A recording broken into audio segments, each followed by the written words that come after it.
Viewers, दृष्टि IAS के editorial analysis में आप सभी का स्वागत है। इस सेक्शन में हम अलग अलग न्यूज़पेपर्स और न्यूज़ पोर्टल से आपके लिए एडिटोरियल्स चुनते हैं, जिससे आपको भारत सहित विश्व में होने वाली अनेकों घटनाओं के बारे में विस्तार से जानकारी मिल सके। डियर व्यूअर्स, इस सेक्शन में सबसे पहले दिए गए एडिटोरियल को हम अपने यूपीएससी सिलेबस से लिंक करते हैं। उसके बाद कुछ महत्वपूर्ण की पॉइंट्स और अंत में कुछ इंपॉर्टेंट कॉन्सेप्ट्स जो यूपीएससी एग्जामिनेशन के पर्सपेक्टिव से जरूरी हैं, उन्हें देखते हैं। डियर व्यूअर्स, हम आशा करते हैं कि दृष्टि आईएएस की तरफ से लिए गए इस इनिशिएटिव को आप काफी पसंद करेंगे और आपके सुझाव हमारे लिए अत्यंत महत्वपूर्ण हैं।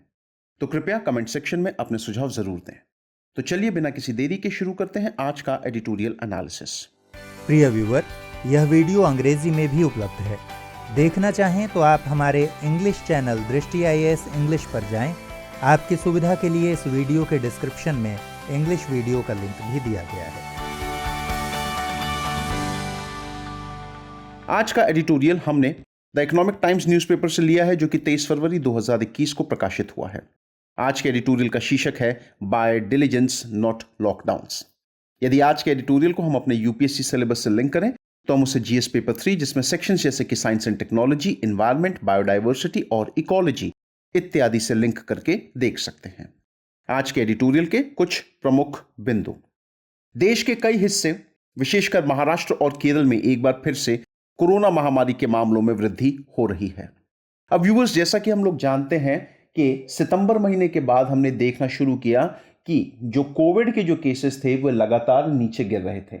यहां पे नीचे गिरने से मेरा मतलब यह है कि रिकवर होने वाले लोगों की जो संख्या थी वो इन्फेक्ट होने वाले संख्या जो लोगों की थी उससे ज्यादा बार बार दिख रही थी।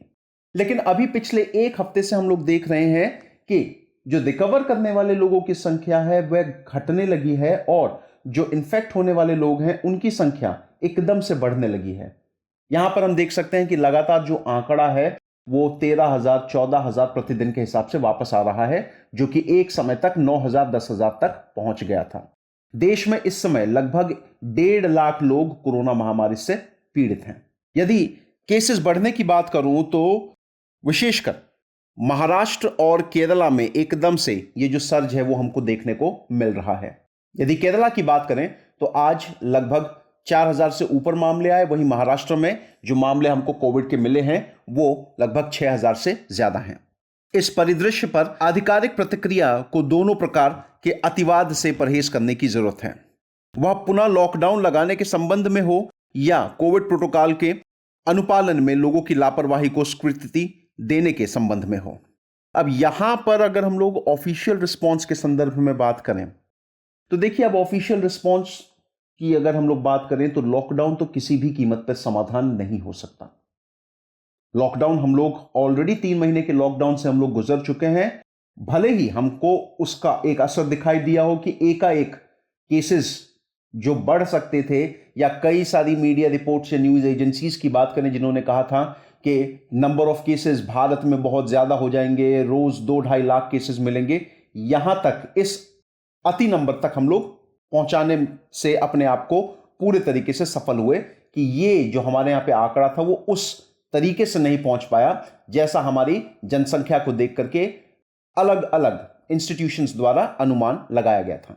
लेकिन उस लॉकडाउन के दौरान हमने देखा कि लोगों को कई तरीके की मुसीबतों, समस्याओं से जूझना पड़ा, खास तौर से अगर हम लोग इकोनॉमिक फ्रंट्स पे बात करें तो।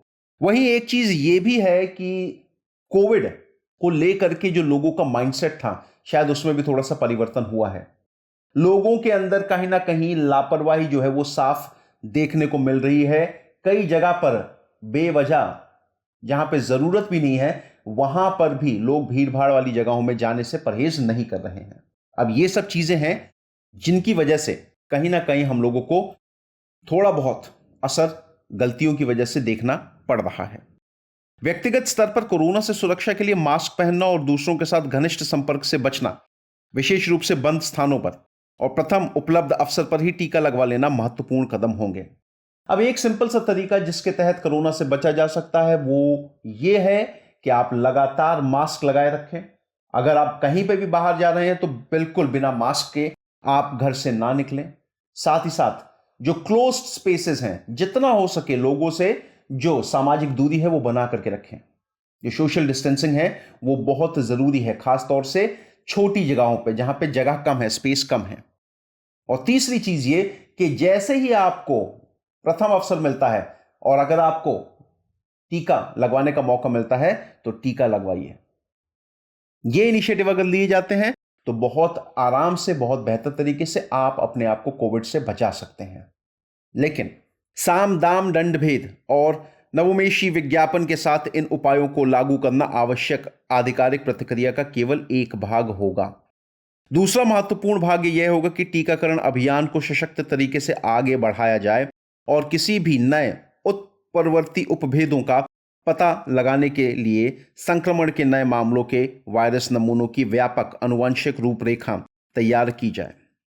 अब चाहे साम दाम दंड भेद जो भी तरीका हो सके सरकार को लागू करना चाहिए और यह कोशिश करनी चाहिए अपनी तरफ से कि अलग अलग इंटरेस्टिंग तरीके से विज्ञापनों के जरिए लोगों को अवेयर किया जाए। साथ ही साथ सरकार को इस चीज के ऊपर भी फोकस करने की जरूरत है कि जितना हो सके उतना जल्द लोगों तक, ज्यादा से ज्यादा लोगों तक कोविड की जो टीका है उसको पहुंचाया जाए। साथ ही साथ एक बहुत बड़ा इनिशिएटिव जो सरकार इस समय ले सकती है और सरकार को सीखना चाहिए वो ये कि कई जगहों पर, चाहे वो इंग्लैंड की बात कर लें, चाहे ब्राजील की बात करें, चाहे साउथ अफ्रीका की, वहां पर कोविड के नए नए स्ट्रेन्स की वजह से हम लोग देख रहे हैं कि लगातार एकदम से केसेस जो हैं वो बढ़ रहे हैं। सरकार को यह चाहिए कि जो केसेस हमारे यहां पे मिल रहे हैं उनकी सही तरीके से आनुवांशिक रूपरेखा की जाए ताकि कोविड का कोई भी नया उपभेद अगर हमारे सामने आता है, नया स्ट्रेन आता है, तो हम उससे लड़ने में सक्षम हों। वर्तमान परिदृश्य के संदर्भ में बात करें तो महाराष्ट्र में कोरोना के नए बढ़ते मामलों के बीच वहां के कद्दावर नेता शरद पवार ने अपने सभी सार्वजनिक कार्यक्रमों और संलग्नताओं को रद्द करने का निर्णय किया है। अब एक बड़ा इनिशिएटिव जो हम लोग यहां पे देख सकते हैं और हमारे नेताओं को भी समझना चाहिए वो ये कि शरद पवार जी, जो कि एक बहुत बड़े कद्दावर नेता हैं महाराष्ट्र के और पूरे देश के भी, उन्होंने आने वाले समय में जितनी भी उनकी मीटिंग्स थी, जितने भी उनके कार्यक्रम थे, उन्होंने सबको रद्द कर दिया है पूरे तरीके से। यह जनता के लिए ये एक उपयुक्त संदेश है कि एक बार फिर अपनी सार्वजनिक संलग्नताओं के संबंध में सचेत और गंभीर दृष्टिकोण अपनाया जाए। देखिए, जब इस स्तर का नेता ऐसे इनिशिएटिव्स लेता है तो कहीं ना कहीं लोगों के ऊपर उसका बड़ा असर पड़ता है। लोगों को भी लगता है कि हां, हमारे नेता ने यदि ऐसा किया है तो उसके पीछे कोई कारण है और हमें भी अपने नेता का समर्थन करना होगा।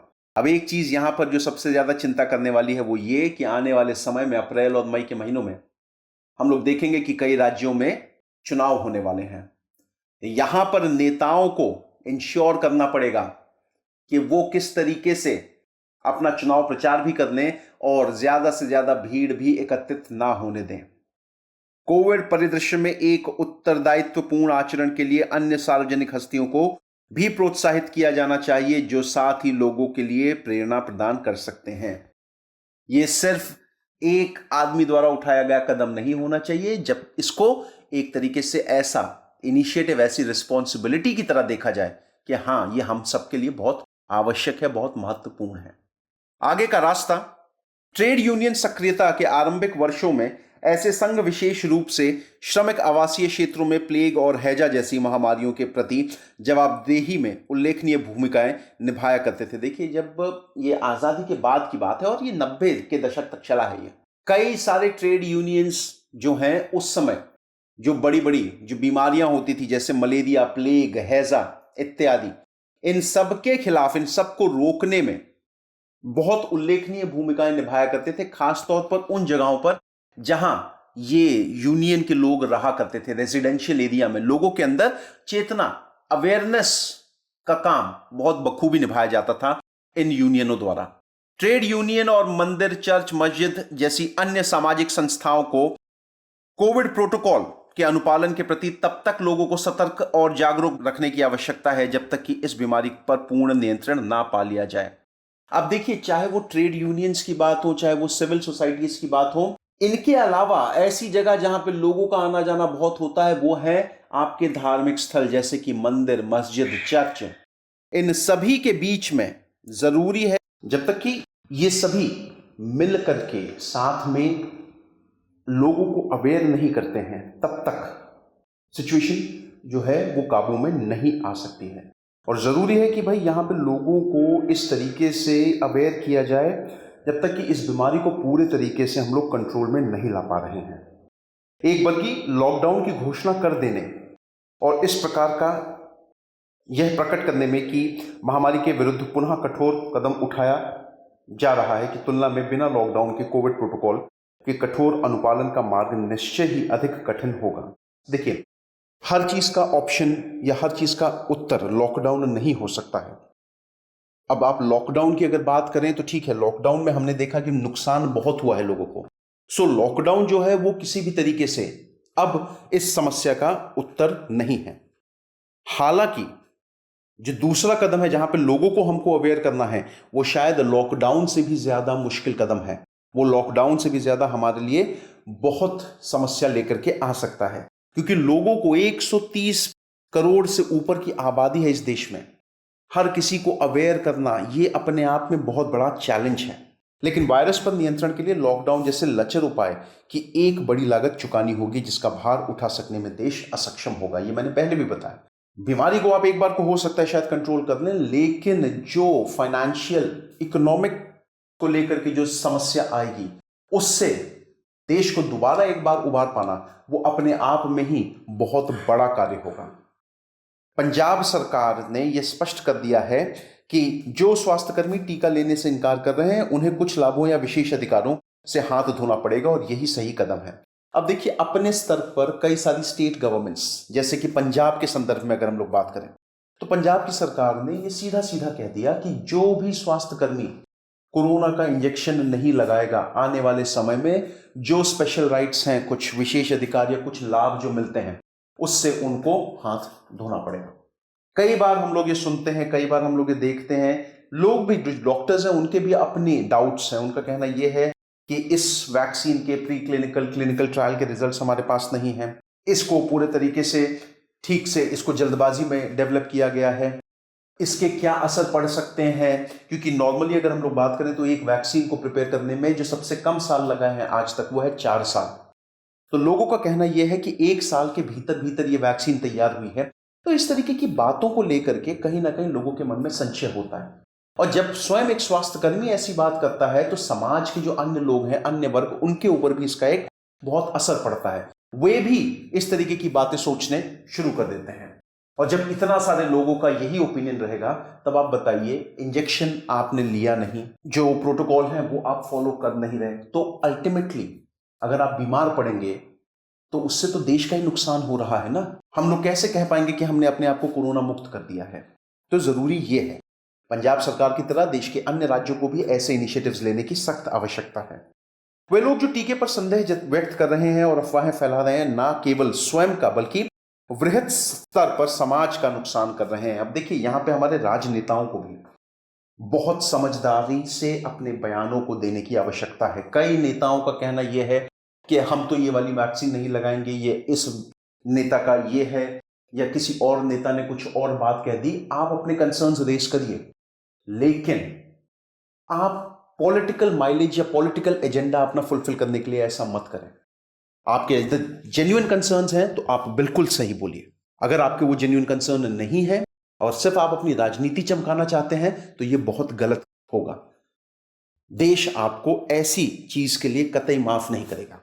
इस महामारी से, कार्रवाई से ही निजात पाया जा सकता है, हिचक या संकोच से नहीं। देखिए, अब वो जमाना, ये जो सोच है, हमको इससे अपने आप को ऊपर उठाना पड़ेगा।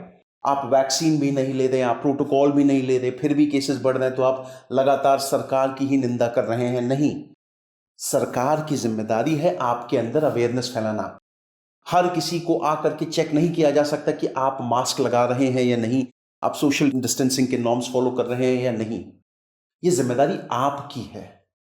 यदि आप नहीं करेंगे और आप इस तरीके का रवैया अपनाएंगे तो आने वाले समय में ये सिर्फ और सिर्फ संकट ही लेकर के आएगा, समाधान तो होता हुआ नहीं दिखाई देगा। तो जरूरी है कि आप कार्रवाई करें, एक्शंस पे आप फोकस करें, ना कि आप संकोच कर रहे हैं या बाकी और अन्य तरीके के जो इश्यूज बताए जा रहे हैं उन पर ध्यान दे रहे हैं।